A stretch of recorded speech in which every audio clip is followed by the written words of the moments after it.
కూడా మాట్లాడొద్దు అని అన్నప్పటికీ కూడా నిన్న నిజామాబాద్ రూరల్ ఎమ్మెల్యే భూపతి రెడ్డి గారు చాలా తీవ్రమైన వ్యాఖ్యలు చేశారు. నువ్వు రేవంత్ రెడ్డిని ఏమైనా అంటే తెలంగాణలో నీ సినిమాలు ఆడనివ్వము, ఆంధ్రావాడివి ఆంధ్రాలా ఉండు, పగటి వేషాలు వేసుకునే బతకడానికి వచ్చావు, అలాగే బ్రతుకు అన్న ఇవన్నీ ఒక కవ్వింపు ధోరణి వార్నింగ్ అనేది ఒక ప్రతిపక్షాలు ఇవన్నీ ఏమంటున్నాయంటే సినిమా ఇండస్ట్రీని కాంగ్రెస్ ప్రభుత్వం తమ చెప్పు చేతల్లో పెట్టుకోవడానికి ఇలాంటి ఫీలర్స్ ఇలాంటి స్టేట్మెంట్స్ ఇప్పిస్తుందా అని. నేనేమంటానంటే there all individual statements. First of all దానికి మీ ప్రభుత్వానికి సంబంధించిన ఎమ్మెల్యేలు కదా అయినప్పటికీ అట్లాంటి స్టేట్మెంట్ నేను చేసినా అది నా వ్యక్తిగత స్టేట్మెంట్ అవుతుంది తప్ప పార్టీని ప్రభుత్వాన్ని దానికి ఆపాదించొద్దు. First thing. సెకండ్, నేను ఇందాక చెప్తున్నప్పుడు మర్చిపోయినా, మనందరం కూడా మర్చిపోయినాం, ఇక్కడ సినిమా ఇండస్ట్రీ అభివృద్ధి చేయడంలో దాసరి నారాయణరావు గారి పాత్ర కూడా చాలా గొప్పగా ఉండేది. మనం మర్చిపోయినా యాక్చువల్లీ. అది we have to sorry for Dham. సరే, తర్వాత వారి లెగసీని చిరంజీవి గారు ఇంకెవరైనా సినిమా పెద్దలు కంటిన్యూ చేస్తారు.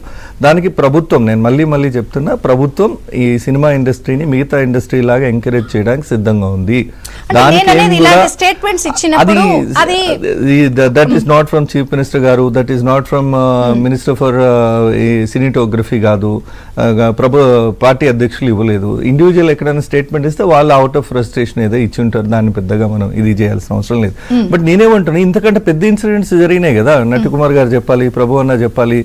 డ్రగ్స్ పేరుతోని సినిమా ఇండస్ట్రీకి ఒక పెద్ద కలంకం లాగా బీఆర్ఎస్ గవర్నమెంట్ లో ఒక వేధింపల పరంపర కొనసాగింది కదా. మేము అట్లా చేయట్లేదు కదా.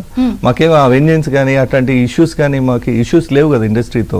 మేము బెనిఫిట్ షోకి పర్మిషన్ ఇస్తున్నాం, అదొక అంశం. అయితే టీడీపీ ప్రతినిధి గారు చెప్పింది అది తెలంగాణ ఉద్యమ కాలంలో అప్పుడున్న ఇమోషన్స్ మీద చాలా వరకు కూడా నడిచినాయి.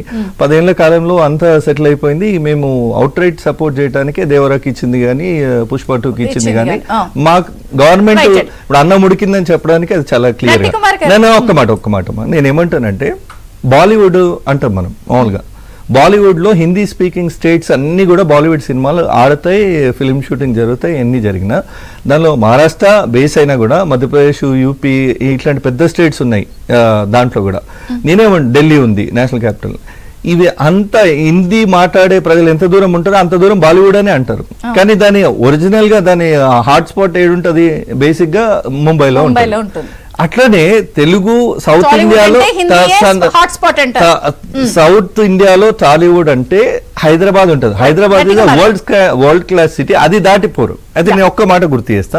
ఇప్పుడు కేటీఆర్ గారు ఏదో ఫిల్మ్ ఇండస్ట్రీ మీద ఏదో కపట ప్రేమలు ప్రదర్శిస్తున్నారు కానీ వాళ్ళ నాన్న కేసీఆర్ గారు సినిమా ఇండస్ట్రీస్ గురించి లేదంటే పవన్ కళ్యాణ్ గురించి మాట్లాడిన వీడియోస్ చూస్తే కేటీఆర్ గారికో ఆ పార్టీకో సినిమా మీద ఉన్న చిత్తశుద్ధి కనబడుతుంది. టైమింగ్ యాక్ట్ చేస్తుండొచ్చు కాక, కానీ మీ ట్రాక్ రికార్డ్ తీసుకోవాలి కదా. కాంగ్రెస్ పార్టీ నాటి నుంచి నేటి దాకా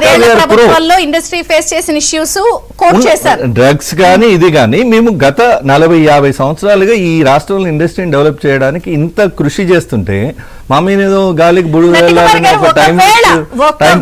తీవ్రమైన నిర్ణయం తీసుకుని వద్దు, లేదా గత 10 ఏళ్లలో చూసాం. సరే, ఈ ఇన్సిడెంట్ అన్ఫార్చునేట్ ఇన్సిడెంట్ అనుకున్నా, ఈసారి వద్దులే, మన ఏపీ వాళ్ళు పిలుస్తున్నారు, లేదా ఏపీలో చాలా బెనిఫిట్